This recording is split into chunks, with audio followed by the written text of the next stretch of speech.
This is The Drive with Dale Lolley and Matt Williamson on your 24/7 home of the black and gold. SNR, Steelers Nation Radio. And welcome to The Drive. I am Dale Lolley. He is the Matt Williamson, and it is a chilly Monday. I hear Tuesday's going to be crazy cold. Can't wait. So as I was walking into our studio here today, and we're here in Bridgeville. Mm-hmm. Up on the hill. Up on the hill. It's a little windy top up here. Of the hill. Yep. I couldn't help but think they built the parking lot for this brand new building. Mm-hmm. So that you have to walk around the outside of the building to get in the front door. Yeah. Or the back door for that matter. I mean, yeah. The wind is always blowing up here on Mount Olympus, as I like to call it, at about 100 miles an hour year-round. It doesn't matter what time of the year you come into this building. It is. Why in the hell, if you built a brand-new building, would you put the entrances away from the parking lot as opposed to just putting it right or have some lot? Sort of entrance at least close to the lot? It's not like the only thing you see from the highway as you're driving by this building is the sign on the front of it. You can't see the front of the building. I would say the front of the building is really looking like the back. The front of the building is kind of meaningless. It just looks at the road and the shops across the street there or whatever. Just a little thoughtfulness would have gone a long way. I never would have thought that way. I don't design buildings or think that way ever. And you mentioned it to me before we went on the air, and I'm like, oh, tomorrow that's all I'm going to think about. When it's -10. It's like a 100-yard walk, whichever way you go, in the wind. That's constant up here. Justin will get a kick out of this too, but man, the Akron Athletic Facility was 3 times that length and colder times 1,000. Yeah, I thought they'd be the same. And every walk, I'd just be like, "Oh my God, what are we doing here?" And you had to walk all the way around the building just to get into the front door. It was terrible. I have to every time I pull into the parking lot here when the weather's like this, I have to okay, I got to get ready for this because you're walking right into the wind. The wind is blowing right in your face. In your face every single time. I'm like, all right, this is going to be bad. And sometimes it feels good, like in the summer when you're crushing bugs and you could fly a kite. Seems like many moons ago. Yes, you can fly a kite. You wouldn't even have to do any running or anything. You just let the line out and it would take off. And it's not even that high of a mountain or hill or whatever. It's on top, but I mean, it's always chilly though. Yeah. So put it this way, we're high enough that you can actually see the buildings in downtown Pittsburgh. I'm cold thinking about getting out of the car tomorrow. Yeah. Well. Got my hot coffee here warmed up though. Yeah. Yeah. Brutal though. Brutal. Some brutal losses. I guess there's some people actually working that stuff all day. All day. So. God love them. That's a lot tougher than me. Yeah.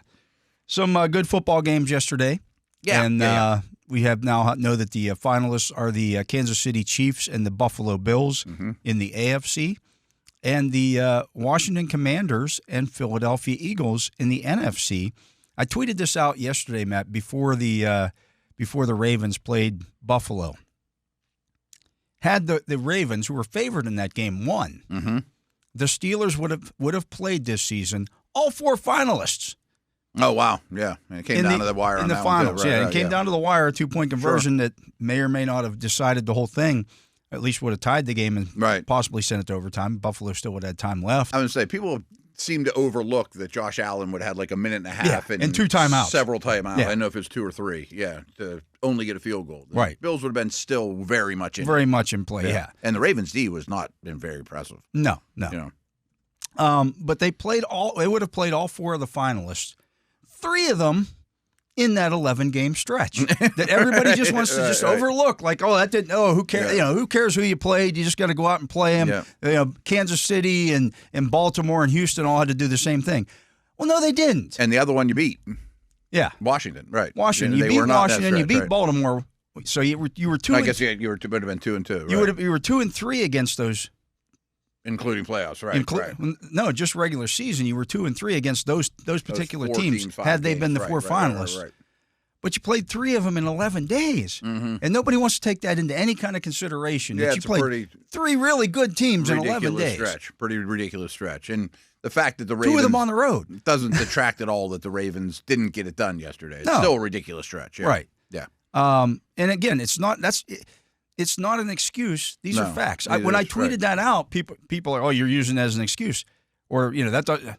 No, look, I'm not trying to excuse anything. I'm just pointing out a fact. Yeah, it's not These like are facts. this is the reason that things went bad. This is just what happened. This is a fact that These they are the played. 3 games they played there. They would have played 3 of the finalists, 3 of the final 4 in an 11-day stretch.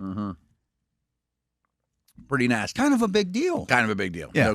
No question about it. But anyways, so you look at what happened in these games. First of all, the people out there who were, and I saw this more than one time, Steelers need to go hire Ben Johnson as their head coach. How you feel about Ben Johnson after what happened in that game? Now, he just got hired by... He got hired 5 minutes ago. He's in the process of being hired by the Bears. Yeah. But he didn't look so smart when he has Jamison Williams throwing a reverse pass. Exactly. And their defensive in coordinator... a key moment, and the defensive coordinator gave up 45 points. Yep. The defensive coordinator, I hope not for his sake, Glenn. I think they're both good coaches. Yeah, absolutely. Yeah. And I think they both will be head guys. I hope Glenn's name didn't fall off some lists just from yesterday, though. Yeah. Now, I do think Kingsbury did a masterful job. I mean, I thought he really, really was the star of the show in the coaching world of that game. And I also couldn't help but think, unlike the Chiefs, who don't deal with these things, maybe you had too many interviews during that 2-week stretch as opposed to preparing for the Commanders, too. You know what I mean? I mean, how many they were on every list. They talked to, like, every team. That's so time-consuming. And this is such a different subject. But the whole coaching process and hiring is so messed up in the NFL. I agree. And they've even slowed it down. Yeah. From previous years, where those guys wouldn't have even gotten the chance to interview before. Right. You have to wait. Now you got to kind of wait on those guys, and you can only do it via Zoom. But to your point, it is still time consuming when you should be.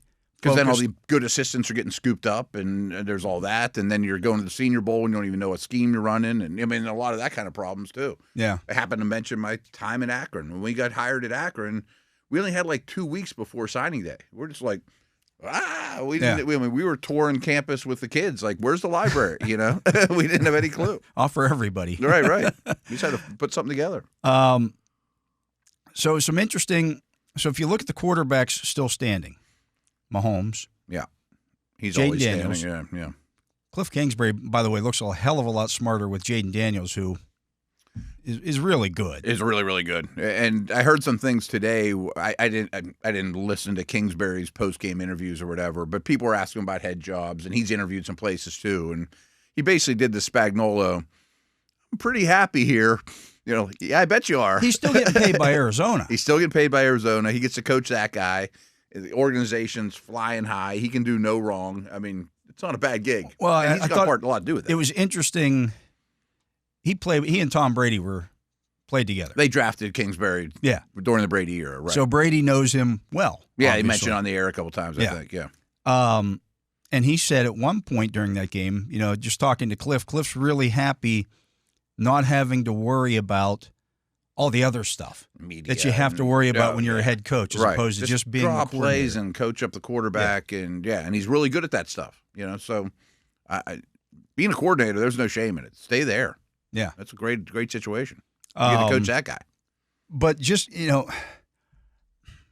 some of the stuff that because there are still people who the Steelers should have hired a young guy like Cliff Kingsbury.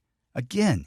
Arthur Smith's younger than Cliff Kingsbury. I know people don't by realize like 3 that. years. Right, yeah. Kingsbury's not a young guy, but I do think that he fits better with that style of offense with a player like that. Doing a great job. If you give me a player like that, yeah, I could design the offense. Mm-hmm. Jaden, go back, take your first read, take your second read, take off.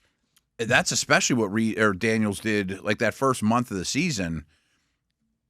Anytime he was, quote, pressured, he ran. Yeah. I mean, that's clearly how they coached him. And as the season went on, he did more and more and more and went through his progressions. And, they kind of like Russell Wilson's rookie year. Just kept giving him more and more and more. So, I mean, Arthur Smith, I think, is a fine hire. But he'd look better with Jaden Daniels. Anybody would. Right, Anybody. exactly, I mean, I don't care who the offensive coordinator. You think that the Lions wouldn't love to have? Yeah. Jaden Daniels, just about any team out there would love to have this kid because he's a great player. I was asked this morning, if the Bears could do it all over, would they take Daniels over Williams? I'm like, of course they would. Yeah. I'm like, I'll take it a step further. if there's no player on any team on the planet, if everyone's a free agent, Mahomes, everybody, and we're drafting, the only guys I know I'm taking ahead of him are Allen, Jackson, Burrow, and Mahomes. He might be my fifth. Because none of those guys are 30 yet. Yeah, and if any of them were over 30, now you're starting to have that question. And okay, maybe, yeah, but maybe. I think he's my fifth pick. Yeah, I'm taking him ahead of any defensive player. I think I'm taking him over Stroud or Herbert, or he's that impressive. He is a fabulous football player. Yep. And now Stroud looked similar at 365 days ago and came back to earth a little. I had so many doubts about him, but let's see a string a few years together. But Stroud doesn't have that trump card that Daniels has. That's what I was about to say. Yeah. And neither does Goff. I mean, pocket passers everywhere weren't thrilled with how that game went, Yeah. Give me the athletes. The athletes are the key. And that's going to take me into another conversation I want to have. We'll save it for the next. Okay. But I just look at the outcomes of those games, and I look at the points that were given up overall. Outside of the Kansas City-Houston game, which was lower scoring. Mm-hmm. But that Eagles defense gave up 22. Yeah. It could have been more if not for Kevin Dotson, by the way. Oh, yeah. He was a rough stretch there, to say the least. Yeah, at the end, he gets the false start penalty. And they didn't want to blame Jalen Carter running up the middle untouched on him. Yeah, but he totally was. He's the guy lined up directly across from Jalen Carter. I guarantee you that the Rams' offensive play on that the call on that play was not, okay, Kevin, you double the outside guy, and we'll let our center, who's our backup center, we'll let him bump out and block Jalen Carter one-on-one. Who's been wrecking the game and might be the best player on the field. Yeah. Probably is the best player on the field, right. Yeah. I'm certain that was not the case. Yeah, you go out and double-team this guy, and we're going to let Jalen Carter one-on-one with our backup center. And I know you're not saying that the Steelers made the right choice not with Dotson. Good for him. His career's gone well. But he had mental errors here. And that's one of the reasons he's gone. And that was too crucial mental. Brutal. On the false start, he's the guy who's doing the tap. Mm-hmm. And he screwed up the snap count. And he screwed up the snap count when that's like your biggest job, right? Yeah, you have one job. Yeah, that's your job, right. The center is relying on you to know the snap count because you're getting the sign from him because you're the one looking back. Because we don't want center doing that because we can't. Right. We're doing a silent count. We're doing a silent count, right. And you screwed up the silent count. Mm-hmm.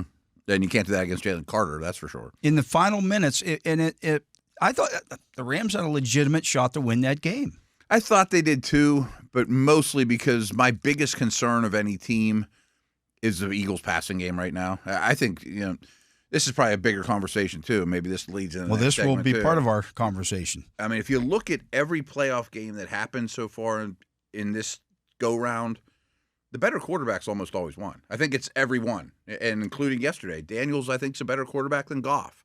We could say Lamar and Allen are the same. Allen outplayed that. I mean, he played better than Jackson in that game, for Jackson sure. made 2 critical errors. I mean, even if we just call that a draw, I mean, just who did you think the better quarterback was entering the game? I can't think of one off the top of my head where the lesser quarterback won. Yeah. Except for the Eagles game. It's kind of a big deal. Right, except for the Rams losing the Eagles. It's kind of the most important position in the Eagles. But they have Barkley. And a line that makes holes this big. Yeah. Right. So, I mean, there are paths to get this done without having the better quarterback, but you better have all the other pieces in place. And the Eagles do. Yeah. And I still don't know if they can win the Super Bowl. Yeah. I mean, they're going to be a dog. If they win, they're going to be a dog against the AFC. They have the lesser quarterback. The rest, and clearly no matter number who 4. else wins these final 2 games. Clearly number 4. Yeah. And I don't think he's a top 10 guy where a lot of the other ones involved were. Yeah. They did the same thing to Wentz. I wouldn't be shocked if they draft a quarterback pretty high. And guess what? And they'll do couldn't believe he was still there. We don't have any, we'll see. Yeah. Hurts is a problem. You're throwing to A.J. Brown and Goddard and Devontae Smith, and you're taking sacks behind the best line in the league like it's your job. That's a problem, man. You're hurting the team. You got the best running game in the league. You got the best running game in the league. You took, 7 sacks in that game? I think so, yeah. I give the Rams front credit. They got 9 sacks a week before, but wow. Yeah, it shouldn't be that bad. And in the snow. In the snow, too. Right. And I know he hurt his knee, but still. This has happened for weeks. You are allowed to throw the ball away. Yeah, sacks are a skill. Especially when you are in field goal range. Yeah, I mean, it's one of the things I've been talking about all day with Josh Allen. Like, that dude was such a wild stallion early in his career. And you'd just be like, he led the league in turnovers. It's worth it, though, because he made 80 million unbelievable plays. This year, he made no mistakes. He was Iceman. He's unsackable and barely ever turns the ball over. It's like, wow. Lamar did a lot of that too, but not to the degree of where Allen came from the league to now. I mean, maybe, there's something to be said about minimizing negative plays. Yeah. It's a huge part of the game. And the Lions and Ravens are perfect examples of losing the game as opposed to winning it. Yeah. I had people, I tweeted out when Washington passed on their first shot of the field goal and went for it on 4th and 3 or whatever it was. And they're one of these teams that always goes. It was 3-0 at that point. Okay. And I'm like, just take the points. Yeah. Just take the points. You don't have to do that every single time.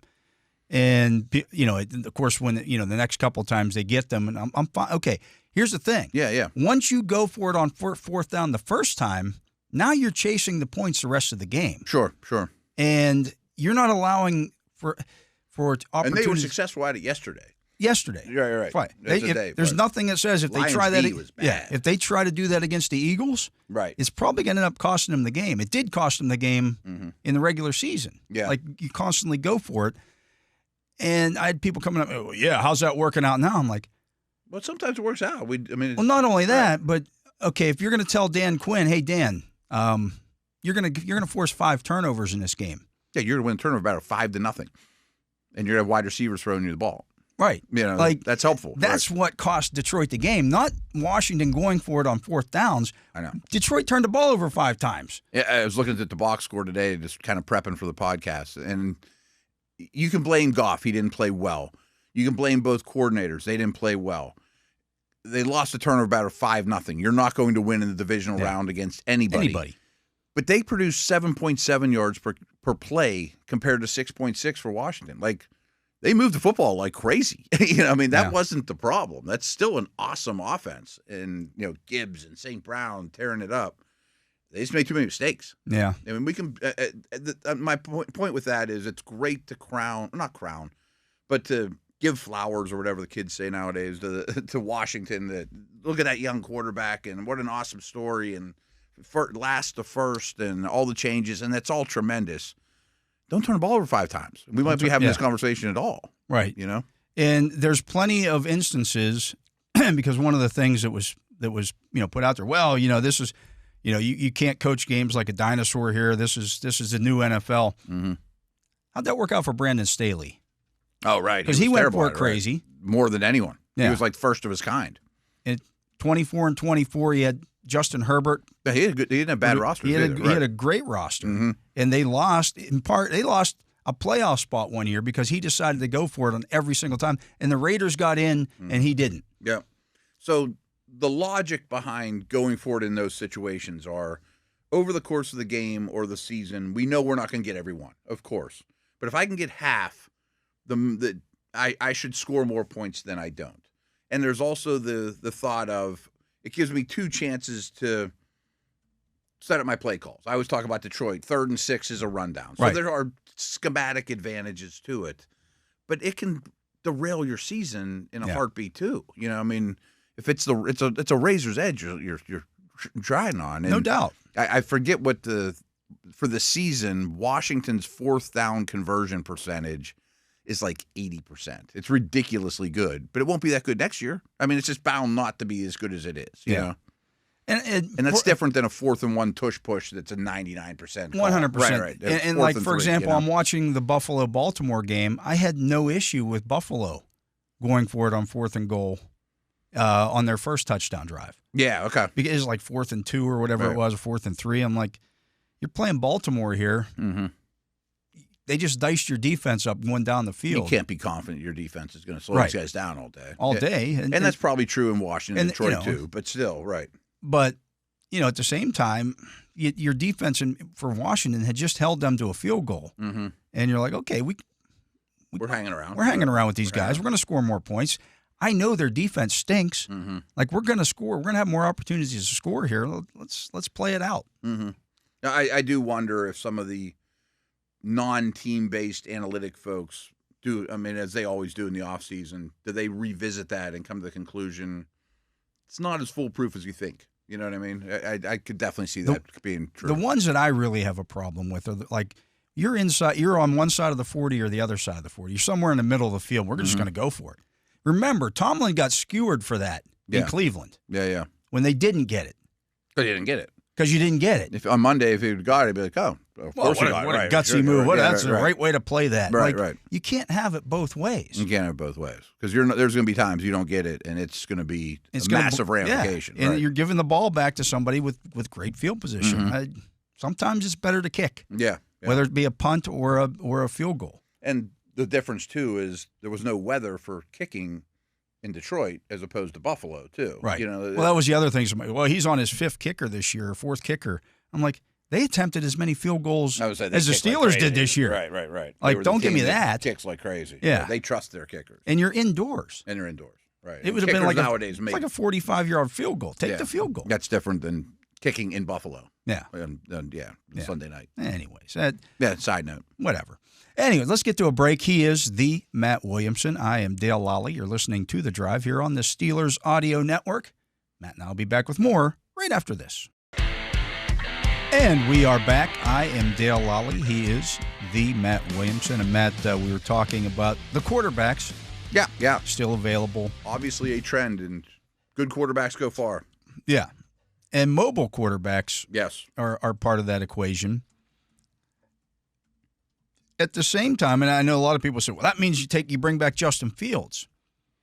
And I get that line of thinking. I get that line of thinking 100%. I still haven't made my mind up of what I would do. But then I look and I start looking at this and go, okay, if that's the course that you're going to take, you got to change your offense. Yeah, philosophically, how you do things. And I understand he went 4-2 in the first 6 games, and everything was great and kumbaya and all that stuff. But I don't think that I think they found some things out in that stretch, like. There were some issues with center exchanges. There's a lot of procedural stuff with this guy that bothers me that you would hope would be corrected by now, but there's not a lot of evidence that it is. Yeah. That worries me. But what is his ceiling? Is it Jalen Hurts? Is it Lamar Jackson? I don't know that any of us have that answer. I don't know that we do either. Right. I'd like to find out. There's a couple things I see. If you were to go the Hurts route, it'd be cheap. You mean the Fields route? Be cheaper. Yeah. It'd be cheaper. So you could have one more receiver or. Well, here's the thing about else. that. Right. In his career, Justin Fields has played 12 games, 15 games, 13 games, and this year 10 games, although he had to miss 3 games because of an injury. It wasn't just the. So if I'm going to move ahead with Justin Fields as my quarterback, I better have a damn good backup in place.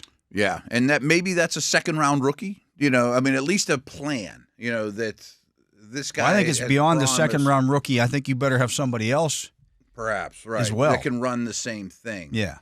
So again, I might lean towards my answer, not the Steelers. Would be give him $10 million or whatever going rate, and see how it goes. There's not a lot of great options out there right now, obviously, but remember when he was inserted into the game. First action as a Pittsburgh Steeler, he was really the backup. And I think there was a governor put on him too. Yeah. If I'm gonna start him and anoint him the starter, you gotta unleash the whole thing. I know that'll be more turnovers, it might be more sacks, but I pedal to the metal, I'm gonna run you a lot more. Well, here's the thing. And you're I know this hits. I know this for a fact because he said it and he told me this. There were games in that stretch when he was starting that he didn't run as much because he was dealing with a knee injury. I know. And that's going to be always That's going to be something that's a thing. It's kind of the Anthony Richardson, yeah. I need you to run more, but not if you're going to get hurt all the time, and it's a catch-22. So, yeah, there's that. But I also think and I think you have to change the offense a little bit. He doesn't have to run every play. No, you're not playing a single wing here. I want to be better at running back, though. I'm going to be better at running back, and I do think a ripple effect, if I make Fields my starter, and a huge thing I'm going to stress all offseason is we know you're going to be a running team. You can't average 4.0 yards per carry for the season. Now, I don't think you're going to be at 6 where Barkley and those guys are at, but if you could get to 4.3, 4.4, as often as you run the football, that'll have massive ramifications, and I think he takes a big step in the direction just being your quarterback of getting you there, let alone the other ball carriers and all those type of things. Right. That's one of the benefits of it. But I'm with you. His backup better be similar. Yeah, there was a bit of a governor put on him because. Well, if he gets hurt, you go to Allen. Yeah. Now you're going to the yeah. third string quarterback. We can't have that. Yep. And you're trying to win games, running the ball and playing defense. I don't need huge plays out of you. Right. But again, let's say his contract is $15 million per year. Okay, that sounds rich, but fine. Whatever it is. That's right. what you got. You got to give whatever him, it is. Right. Whatever it is.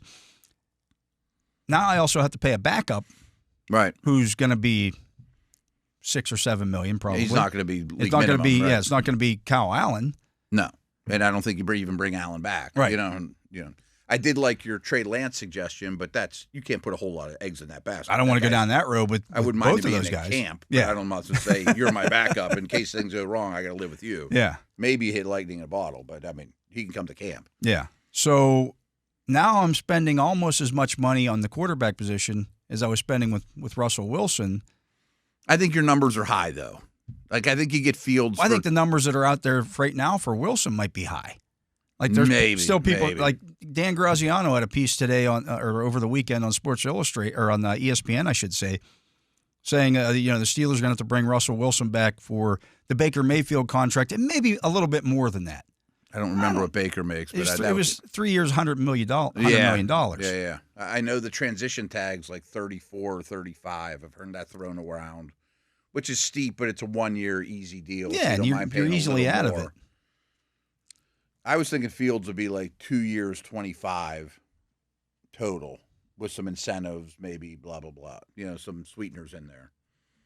And I don't know that the other thing is, I don't know who that backup would even be. Right. That's the who's other side of the equation. Right. Lance is a lovely conversation, but I'm not giving him $6 million and trusting him as my two. No, right. And I got to have a good two in place because, again, maybe it's Milrow. I like Fields. I like Fields, but right.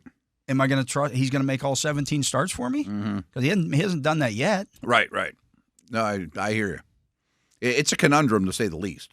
Because there's negatives to the Wilson side, too, without question. I mean, we went through the list of guys available. Darnold, he's not going to be the backup.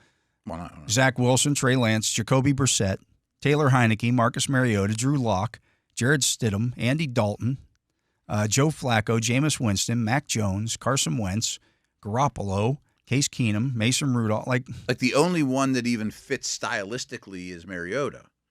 And I think he's really bad, but that's what Washington did with their guy. You could make an argument. Well, Josh Dobbs, kind of. Yeah, kind of, but not really. He's not running 12 times a game and breaking tackles. Yeah, most of those guys are, which is why they're on the market. They're non-athletes. Yeah, you want to go down the Tyler Huntley road with Not really. No. Yeah, right.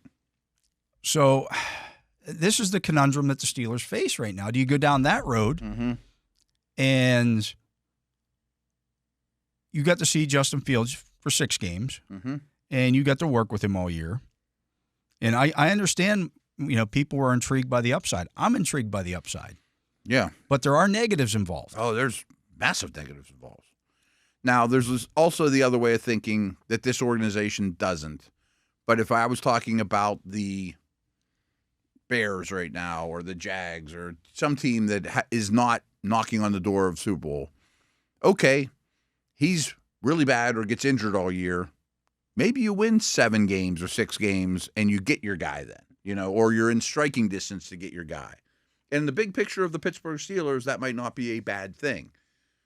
Same could be true for Russell Wilson, too. He could get hurt or be bad or whatever, too. Like, no matter what, you're not bringing in a superstar that's going to guarantee you 12 wins. This is, no matter what. The other thing that you need to do in that locker room is then look guys like Cam Hayward, T.J. Watt in the eye and say, hey, we're gonna roll the dice this year and see what happens.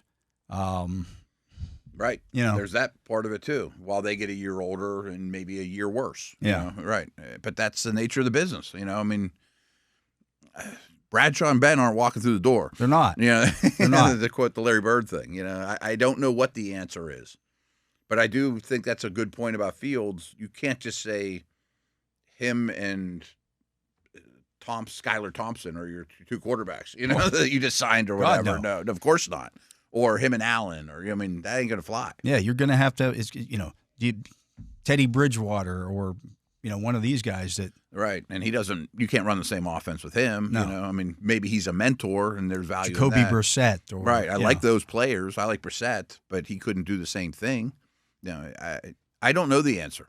I see both sides of Wilson and Fields. I even see the side of bringing them both back if the money's right.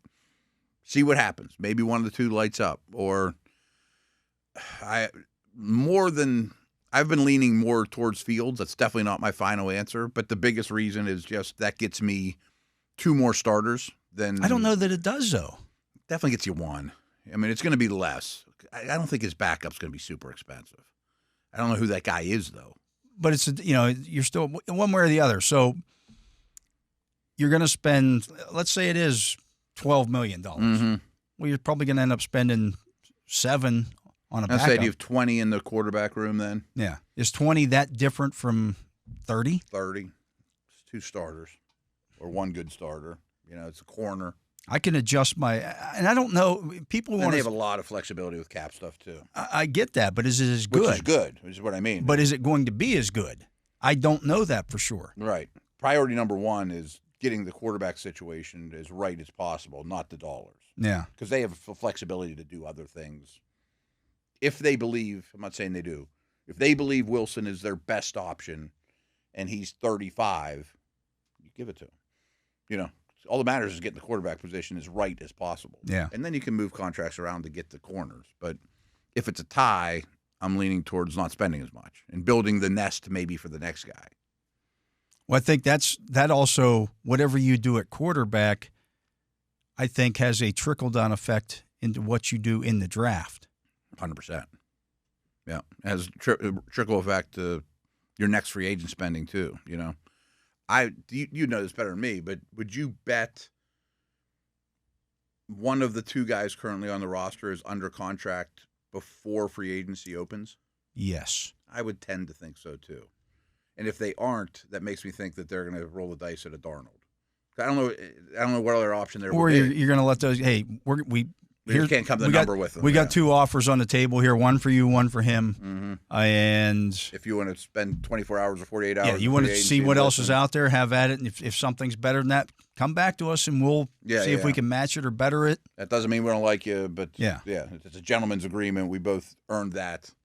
Maybe that's in the cards too. But if they don't have either one locked up at free agency, the plan must be to go outside the organization. And Darnold's the only one that I could see making any sense. Unless you think there's a trade available that's right. That's something like that too that we don't know about. I don't think it's Aaron Rodgers. No, I don't know what other names are out there. But I think if you decide to go with Wilson, well, I think getting a running back becomes a bigger priority in the draft. Mm-hmm. Early. Mm-hmm. I agree with that. If it's Fields, I think you can afford to. You're going to continue to build the nest a little bit more because the urgency to win isn't quite there as much as it is right now. Right. No, I tend to agree with that. if just because of the age. Right. At Wilson's age, okay, we're going to try to get a year out of him where we can run the football, be better on defense, and compete. And therefore we need a better ball carrier. Yeah. Where Fields is a better ball carrier. Right. Yeah. At least gives you some kind of chipping in that area more so than Wilson does. Right. But what if Warren gets hurt? Right. Oh, no. Yeah. Now I can't have the Cordero Pattersons of the world or Benny Snells of the world, carrying the ball 20 times. Yeah. And it is a good running back draft, but, again, if I get to the 21st pick and the best guy available is a running back, I don't want to not take him because, if I have him great. I understand it, yeah. Now, I don't think this team is to the point where the Ravens, Packers, but especially Eagles were last year, where you say, give me $10 million, or go give me Henry or Barkley as the cherry on top. Because usually I'm a build the foundation, build the Sunday, cherry on top's the running back. But you're going to run the ball a lot. And it's kind of an important thing. If one of the big priorities is similar to mine, that 4.0 per carry ain't going to cut it, well, the guys toting the rock need to be better too, or improvement. I think the other thing that you look at,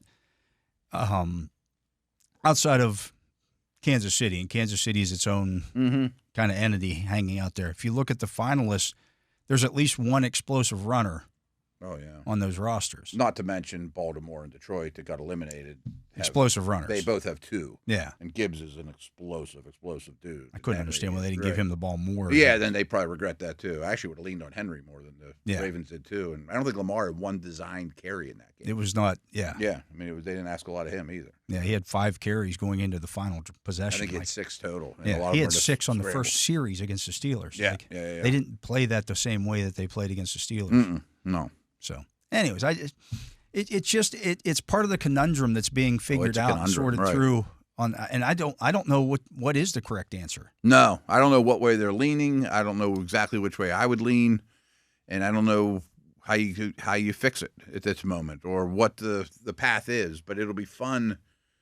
I'm really looking forward to when that shoe drops. Okay, now what? Now you know, right? Now you know which way it's going to go. It's going to be really exciting. Because I think you can win with either guy, but it's going to be different. I mean, Fields' floor is definitely lower.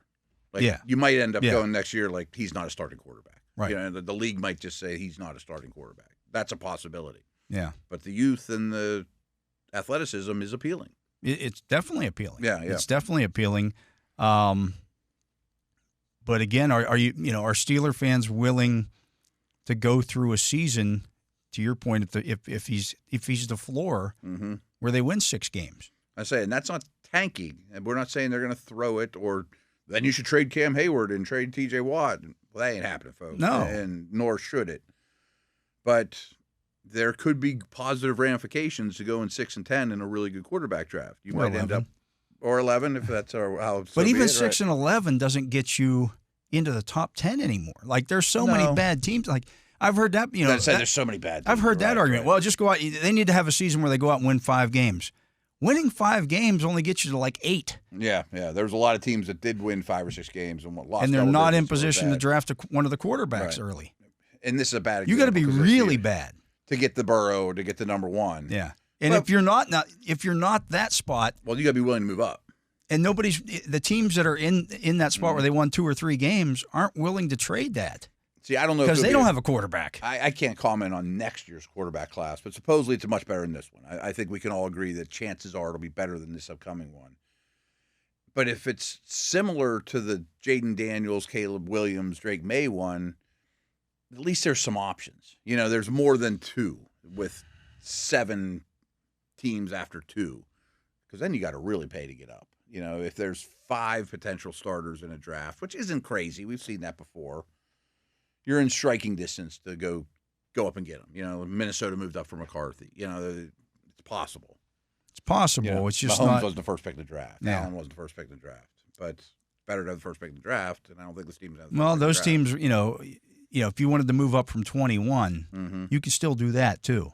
You could do it this year. You could do that this year if there was somebody there that you thought was, that you wanted to go up to the top, let's say 10. Yeah. That's the move that Kansas City and Buffalo both made. You could do that this year or next year if you're a playoff team. Yeah, there's nothing wrong with being that. And this idea that the Steelers are quote unquote spinning their wheels just because they're hitting their head on the ceiling here a couple of times in these last couple of years.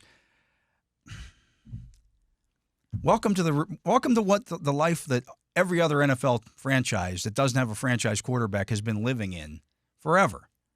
Well, actually, I'm going to fight you on that. Most of those teams are picking in the top 10. Well, yeah. I mean, they're even worse. Yeah. I mean, like Sundays aren't as enjoyable in Cleveland and Jacksonville and, or whatever. I mean, the teams that do not have the stud quarterback, they don't make it as interesting as the Steelers do, Yeah. I get it. Everybody they want to win every year. Yeah. The Steelers want to win every year. Right. I don't think the Steelers are content simply absolutely making the playoffs. not. I think that's the misconception. This misconception, they're just happy to win, to continue their streak of winning seasons. You will not hear one person in that organization mention the winning streak.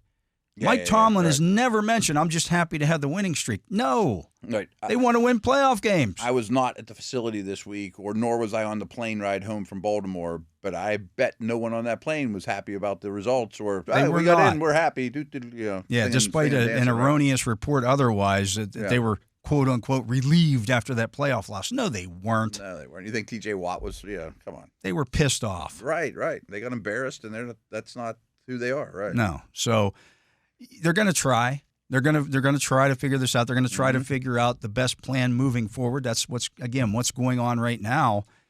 And I'm glad I don't have to make that decision. It's going to be a brutal decision. Yeah. And there might not be a right answer, folks, unfortunately. I mean, and then that becomes very obvious this time of year when we talk about the quarterbacks that are still alive. Wow. I mean, it's daunting. I mean, it's really daunting. And the teams that have okay, not great quarterbacks aren't surviving right now, even in the playoffs. Yeah, unless you have a great team around them. I mean, what's crazy, and you knew it was coming, but there's conversations in Baltimore right now. I mean, not that, hey, we're going to move on from Lamar, but we keep banging our head on the ceiling. How can we get past this?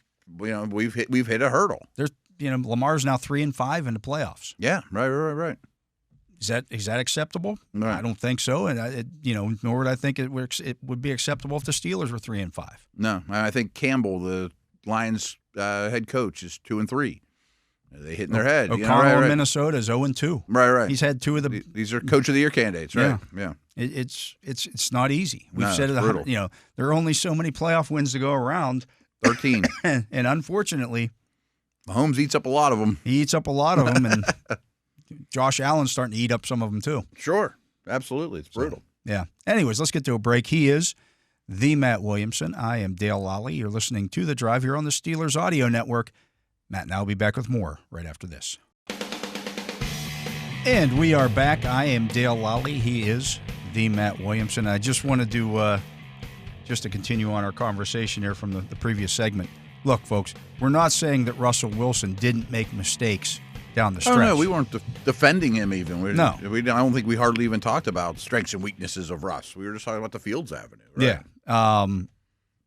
But, yeah, I mean, was it perfect? No, it was not perfect. And, I think we saw at times some high-level quarterback play. I thought at times we didn't see some high-level quarterback play. Again, that's the conundrum that the Steelers are dealing with right now is which direction to go. And I liked what you said. I think it was last segment that I don't envy their position to make this decision in this particular offseason either. And you and I love to put ourselves in their shoes, and we draft for them. And I like these free agents and stuff too. And we have our opinions, but we also don't know what they were told behind the scenes. And that's the how thing. They were like coached, and right. They have a better idea of this guy. We could do this, or we could ask him to do that, or we could, this guy was great with this stuff. The year of knowledge for both those guys goes a long way. It was also a new offense, and right. So there's more.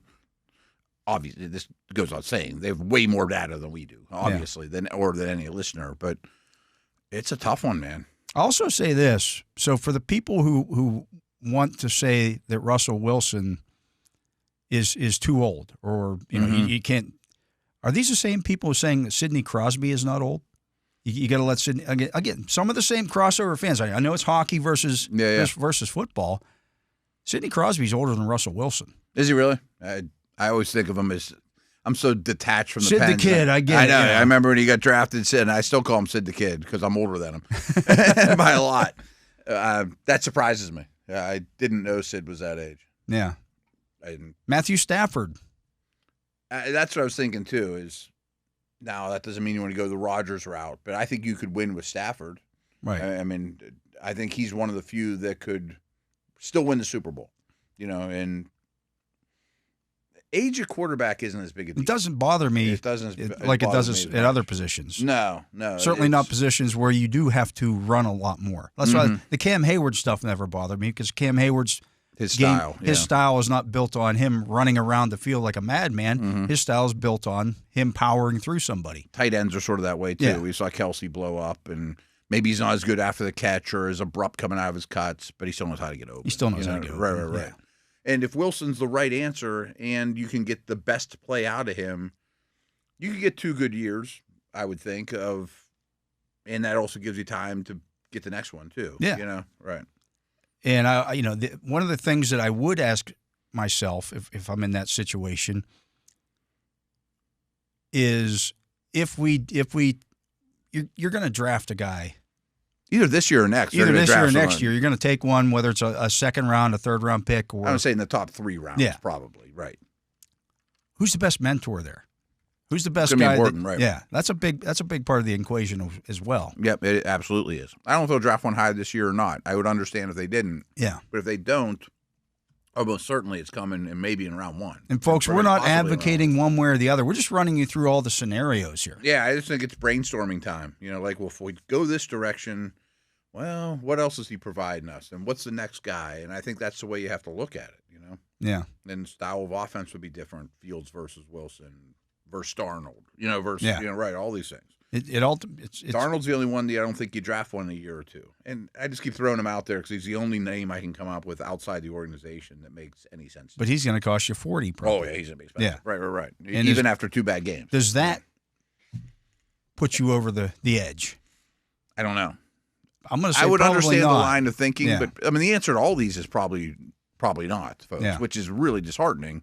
Does that mean I can walk into Baltimore than Buffalo than Kansas City and win to get the honor to play the Eagles in the Super Bowl? I don't know that any of these answers get you there. Well, the idea is to not have to do that particular part. That would be nice. If you can get the number 1 seed, for example, then you don't have to do that, or the 2 seed. Right. Then you only got to beat maybe one of those teams. Or even baby steps. I mean, you were pretty close to winning the division. Yeah. That would be a different path, Hold on too. and win the division. Right. We win, 1 or 2 more games. Now you're hosting in round 1, and I don't know if the Ravens would have come here or how that would have worked. Maybe you get the Chargers or Denver or one of those type of teams, and you're in Houston situation. I will say this.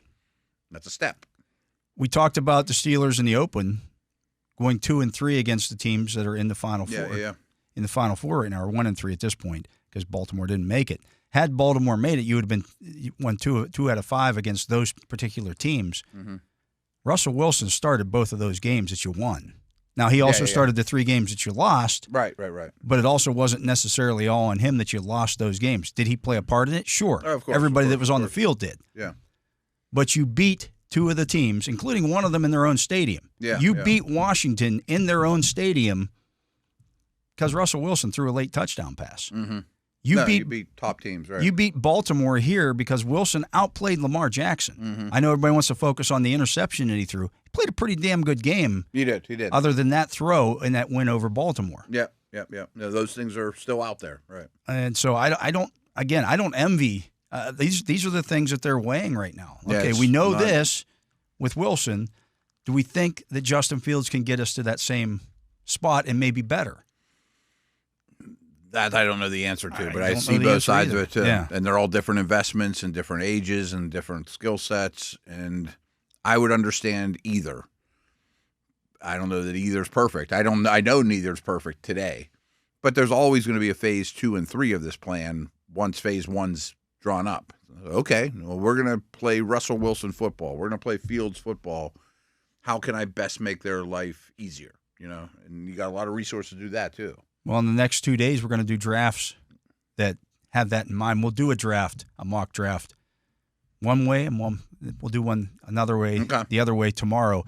He is Matt Williamson. I am Dale Lolley. You're listening to The Drive here on the Steelers Audio Network. Matt and I will be back with hour number 2 right after this. And we are back. I am Dale Lolley. He is the Matt Williamson. And Matt, I said we would do mock draft today, mock draft tomorrow, based on what path the Steelers take at quarterback. Mm-hmm. So today, since Russell Wilson finished the season as the starter, let's do one assuming that Russell Wilson is our quarterback. They extend him today. Yeah. Okay. Did they sign anybody else by the draft day, or we're not going to worry about that kind of stuff yet? Let's say no at this point. We know they will, but you're right. Say no. Yeah. That's fine. Okay. That, right. So we are picking national title game to watch some prospects. Absolutely. Too. Right. We're picking 21st. We got 3 trade offers. Okay.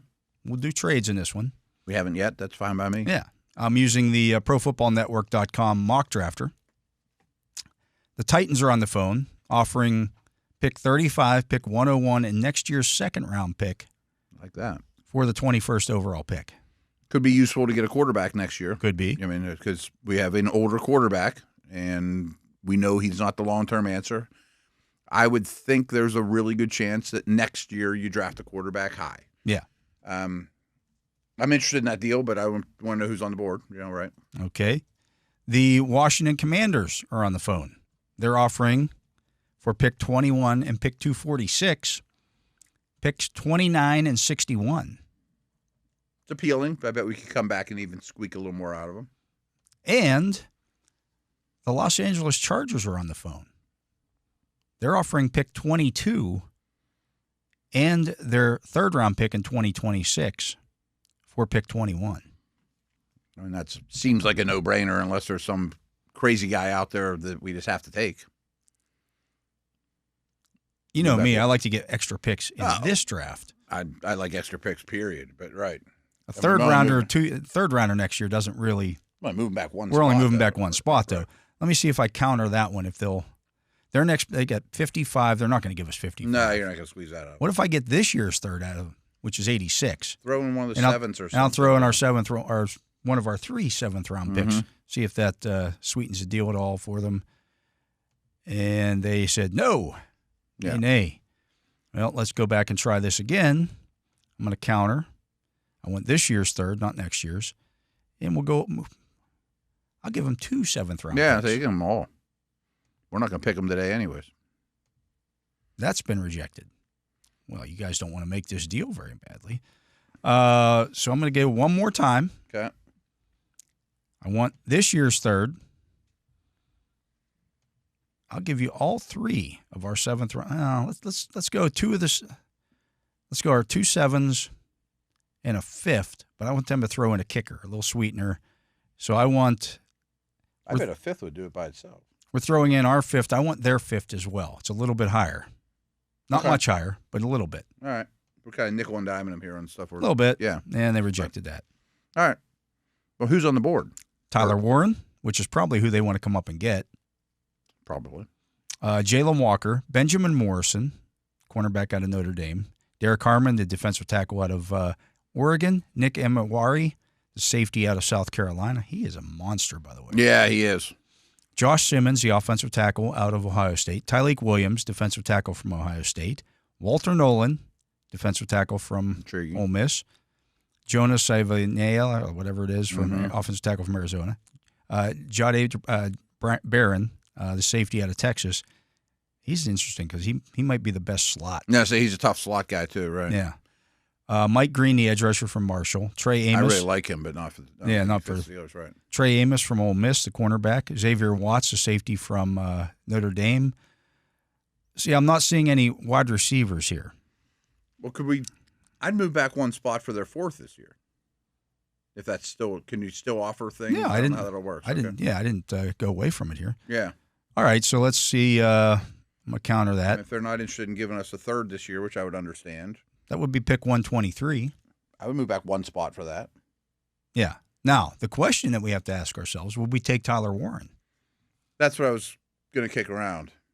I don't love that idea, but I do think you make some good arguments for just give me pass catchers. He's a pass. I mean, he had 100 catches this year at Penn State. Their receivers never caught they didn't have a catch in Penn State's semifinal game because everything went to Tyler Warren. Like, I'm not saying he's Brock Bowers, but if you threw Brock Bowers on the Steelers, it'd be pretty useful. You know what I mean? And use them in a similar You play manner. a lot of 12 and 13, you'd figure it out with that guy. I'd be a lot more apt to take him if by chance that's not the Chargers pick, and now I have an extra 4th to go get that running back. Or you know what I mean?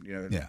I'm going to propose that. Okay. 22 and 123. I could see them moving up for that player. I'm going to get rid of one of our 7s. Yeah, who cares? Right. There you go. That was accepted. Okay. And do we know who they took? They did not take Tyler Warren. They took Benjamin Morrison, cornerback out of Notre Dame. He was somebody I was thinking about too. Yeah, I would have considered him. Yeah. So now Miami is on the phone. They want to probably come up and get somebody here. They obviously want to get somebody. They're offering pick 48, pick 98, next year's 2nd, next year's 3rd, and next year's 5th round pick. But we're trading out of the first round. I Yeah, don't do that. It's bad radio to pick up all of Miami's next year's picks. Tampa's basically offering the same deal, 53-84, their second, third, and sixth. I'm going to reject all that because we're going to take a player here. Yeah, I'm going to say we're so early in this draft process. Maybe a month from now we'll make one of those trades and have fun with it, So Benjamin Morrison is off the table here. Tyler Warren is still there. Warren's appealing to me. The D tackle from Ole Miss was appealing too. Neither which I think is your top priority, but we got an extra mid-round pick now, and I can fill other needs there. I can get a slot. I can get a running back in the fourth round because we picked up those extra picks. Amarian Hampton is there. Okay. Caleb Johnson is there. I prefer Hampton. I do too. I think he's a better receiver. He's more explosive too. Yeah. The wide receivers you're looking at are Trey Harris, Xavier Restrepo, Alec Yamanor. I don't think those guys are first round. Isaiah Bond, they're not. Matthew Golden. Who are the corners? Corners you're looking at Trey Amos from Ole Miss, Maxwell Hairston from Kentucky, Darian Porter from Iowa State, Davison Ubiquison from Ohio State, Denzel Burke from Ohio State, Dorian Strong from Virginia Tech. None of those. Amos would be the one that I would consider that high. I'm not speaking for you, but I'm getting your tone, and I tend to agree that the two best players are Warren and Hampton. Yeah. And with an extra mid-round pick, I don't mind going outside value and taking a tight end or running back here. Do you have a preference? If we were to narrow it down to those two. I think you roll the dice, you take Warren. I'm cool with it. I think pass catchers are harder to come by. He might this receiver draft's not great. It's not a great receiver draft, and he might be a top 5 pass catcher in this draft. I lean towards a yes. Might be a top point. 3 pass catcher in this draft. Kind of like Bowers last year, although the receiver class was better. But right. I'm fine with it. I'm going to look at him as a big slot, and I'm going to always have two. I mean, you got to. This is a dedication to the tight end position. Is it not as if they haven't already? But the Michael Pruitts of the world are gone. Yeah, he's replacing Michael Pruitt on my roster, except he's a second Pat Freiermuth, maybe better. You hope as better. A pass catcher. I mean, taking him here, I hope better and will be used more. And I don't want to cut into Washington snaps either. So we're going to always have two tight ends on the field. Always. Basically. I mean, it's kind of a Ravens look. It's kind of a New England look from back in 2010, where I'm going to have two of these guys out there, and you got to match up on them. So my only reservation is we started this exercise of Wilson's our quarterback. Middle of the field passing is not his strength. Not that Fields is great at it, but that doesn't matter. But if I had a 6'6" guy that can, again, another 6'6" guy that can go down the sideline. And my second point of that was, though, a top running – I would be more apt to use a first-round pick on a running back with Wilson than Fields. Okay. I understand that argument as well. Yeah. I think I'm going to go Warren. Okay, over Hampton? I think so. I mean, there's so many backs in this draft. Yeah. No matter what, it's going to be hard to convince me to use a pick in the 20s on a running back. I mean, Warren is 6'6", 257. So he's just going to be a matchup problem. Yeah. He's going to make you a more dynamic offense. That's the plan, right? And you would think at this point they probably have signed a receiver too. Yeah. But we're not playing that game. Okay. He's the pick. That extra mid-rounder makes a luxury pick, which I think this is a little easier. Do we want to try to trade up? See if we can. Let's go. We're going to let this run through the end of the first round. Well, the Ravens have the first pick in the second round. They're not going to trade with us, but they're not going to take a running back. They're not going to take a running. Shouldn't. Okay. Giants have pick 34. I don't know if I'm psyched to trade up for a running back. The Chiefs took Amarian Hampton, though. Oh, that's a good fit for them. Yeah. Okay. All right. Let's resume here. I mean, the way I look at this, we still need a corner or two, and I'm going to count slot as a corner. I think you need a corner, a slot, a nose would be great, a running back, a wide receiver. And I know we're not going to answer all those needs, and some have already been addressed. But there's still a lot of work to be done. The next question is, okay, we're up to 50 here. Mm-hmm. So our pick is at 52. Jalen Milroe is still there. I think you'd make a move for that. Do we want to try to go up and get him? Seattle is on the clock here. Wilson would be a really good mentor for him. At this point, I don't think you have a 2 signed. Seattle should take him. But, yeah, what's it take to go from there? 7th-round pick's not going to cut it. No, 7th rounder's not going to cut. I might have to give up next year's 2 or 3 at least. No, you don't give up next year's 2. I'm going to have to give up next year's 3 to go up and get a quarterback. I was thinking of... Because Seattle's going to know that I'm moving up to get a quarterback. Sure. So we got 52. We want 50. 52. Our next pick is at 83. I'm going to offer them next year's 3rd. I bet you could sprinkle in some BS and get rid of a 7th and get their 6th. Something like that too, or their 5th or something this year. That seems like a lot to move up 2 spots in the 2nd round as a future 3rd. I get a future 3rd, pick 237, and pick 52 for picks 50 and 211. Yeah, see what happens. They took it. Okay. All right. So we'll grab Milrow. We're taking Milrow. Well, now the Chargers want to offer us picks 55 and 8. We're not. Yeah, we trade up. We just traded up for a guy. We moved up to get a pick. All right. So we are taking, in the 2nd round, Jalen Milrow. Okay. We're making massive strides, right or wrong, towards changing our offense a great deal in the explosiveness category, addressing a problem. So now we're cruising here through round 3. Quarterback is on. Now, obviously, we're not taking another one of those, but looking here at the guys still available. Ooh, there's a nice name sitting out there. So as it sits right now, we have a 3rd and 2 fourths on the horizon here. And we are up. And the top guys available, Kenneth Grant. Really? Yeah. The nose? The nose. Okay. He's a nose, though. So those guys do fall. Yeah. That seems unrealistic, but he's 360 pounds, and those guys fall. Jack Sawyer doesn't really fit the defense. No, a good player for that spot. I did a bunch of edge homework in the last 48 hours. Really good edges. There's a ton of them. And a lot of them are going to be at the Senior Bowl. Bowl. That's the next thing to say is there's a lot of them at the Senior Bowl, too. There's another defensive tackle out there I really like, too. More of a 3-4 end. But Matthew Golden is there, the wide receiver out of Texas. I like what I've seen from him quite a bit.